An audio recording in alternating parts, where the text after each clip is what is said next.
Welcome to 99 TV. నేను లక్ష్మి. తెలంగాణ రాజకీయాల hot spot Hyderabad hot Jubilee Hills ఉప ఎన్నిక. చెప్పాలి అంటే ఒక చిన్న నియోజకవర్గం, కానీ రాజకీయ గల్లీ నుండి ఢిల్లీ దాకా ఉత్కంఠ తారస్థాయికి చేరిన రాజకీయ యుద్ధం. కాంగ్రెస్, బీజేపీ, బీఆర్ఎస్ మూడు ప్రధాన పార్టీలు తమ ప్రతిష్ట, భవిష్యత్తుకు, పార్టీల ప్రతిష్టకు సవాల్గా తీసుకొని హోరాహోరీగా తలపడుతున్నాయి. భారీ ప్రచారాలు, హంగు ఆర్భాటాలతో ఓటర్లను ఆకట్టుకునేందుకు శక్తి వంచన లేకుండా ప్రయత్నాలు చేస్తున్నాయి. జూబ్లీహిల్స్ ఉప ఎన్నిక రసవత్తరంగా సాగుతోంది. ఆదివారం ఒక్కరోజే ప్రచార సమయం ఉండడంతో ప్రధాన పార్టీ నేతలు సర్వశక్తులు వడ్డీ ప్రచారం చేస్తున్నాయి. అభ్యర్థులు కాదు, పార్టీలని చూడండి అంటూ సీఎం రేవంత్ రెడ్డి, కేటీఆర్, కిషన్ రెడ్డి ప్రసంగాలలో పరస్పర విమర్శలతో మంటలు సృష్టిస్తున్నారు. ఓటర్ల మైండ్ సెట్ ఏమిటి అన్నది రాజకీయ విశ్లేషకులు సైతం ఒక్కో రోజు ఒక్కోలా విశ్లేషిస్తున్నారు. ప్రధానంగా గెలుపు ఓటముల మధ్య తేడా పెద్దగా లేకపోవడంతో గెలుపు ఎవరి వైపు మొగ్గు చూపుతుందోరన్న అంచనాలతో ఉత్కంఠ తారాస్థాయికి చేరుకుంది.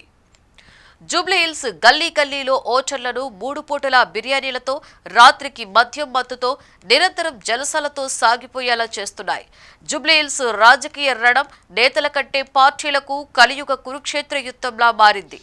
మీడియా, సామాజిక వర్గాలు, హైటెక్ ఓటర్లు, బస్తీ ఓటర్లు, ఎవరి మౌనం, ఎవరి ఆవేశం ప్రతి నిమిషం రాజకీయ వేవ్ లో సునామీ సృష్టిస్తోంది. ఎందుకింత ప్రతిష్టాత్మకంగా పోరాటం చేస్తున్నారంటే సీఎం రేవంత్ రెడ్డికి గెలుపు అత్యవసరం. 2 సంవత్సరాల పాలనకు లిట్మస్ టెస్ట్. గెలిస్తే కాంగ్రెస్ పట్టు కొనసాగుతుందని చూపించగలుగుతారు. మరోవైపు బీఆర్ఎస్ నాయకులు కేటీఆర్, హరీష్ తమ సిట్టింగ్ సీట్లు నిలుపుకోవడానికి సర్వశక్తులు ఒడ్డుతున్నారు. ఒక రకంగా గులాబీ పార్టీ భవిష్యత్తుతో ముడిపడిన అగ్ని పరీక్షగా భావిస్తున్నారు.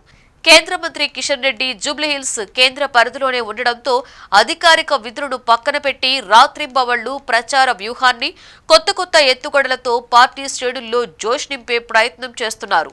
ఓటర్ల మొగ్గు ఈ రోజు ఎటు అన్నది నాయకులు ప్రతిరోజు అంచనాలు వేసుకుంటున్నారు. జూబ్లీహిల్స్ లో ఓటర్లు 4 లక్షల పైగా ఉండగా ముస్లిం ఓటర్లే కీలకం. 1 లక్షకు పైగా ఉన్న ముస్లిం ఓటర్స్ లో ఎక్కువ శాతం కాంగ్రెస్ వైపే.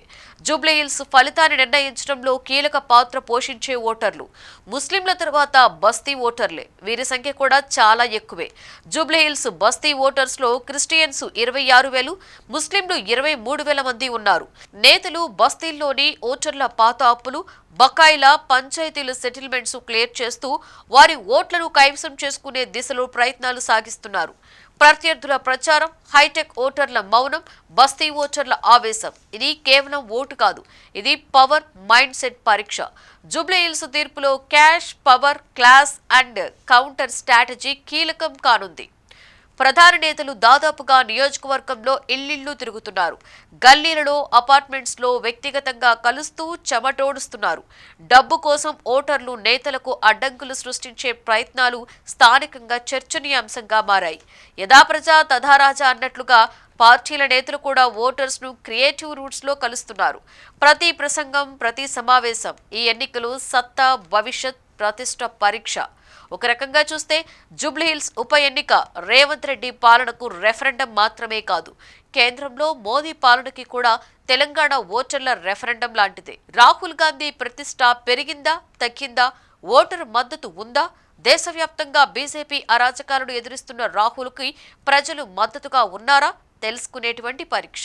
తెలంగాణలో గులాబీ పార్టీ చాప్టర్ క్లోజ్, బీజేపీలో విలీనమే తరువాయి అన్న ప్రచారాలతో ఉక్కిరిబిక్కిరి అవుతున్న గులాబీ పార్టీ నేతలు, అవకాశం లేని వర్గాలు కాంగ్రెస్ లేదా టీడీపీ వైపు ఆశగా చూస్తున్నారు. జూబ్లీహిల్స్ ఫలితం బట్టి పార్టీలు పుంజుకుంటాయా, పడిపోతాయా తేలిపోతుంది. జూబ్లీహిల్స్ ఇది కేవలం ఒక నియోజకవర్గం కాదు, ఇది తెలంగాణ రాజకీయాల హృదయం. ప్రజల సవాల్, నాయకుల పరీక్ష. ఓటు కాదు, గౌరవం కోసం యుద్ధం. నవంబర్ 11న తుది తీర్పు. ఎవరు నిలబడతారో, ఎవరు కూలిపోతారో తెలిసిపోతుంది. ఇవే తెలంగాణ రాజకీయాల నిజమైన క్లైమాక్స్ ఫైట్.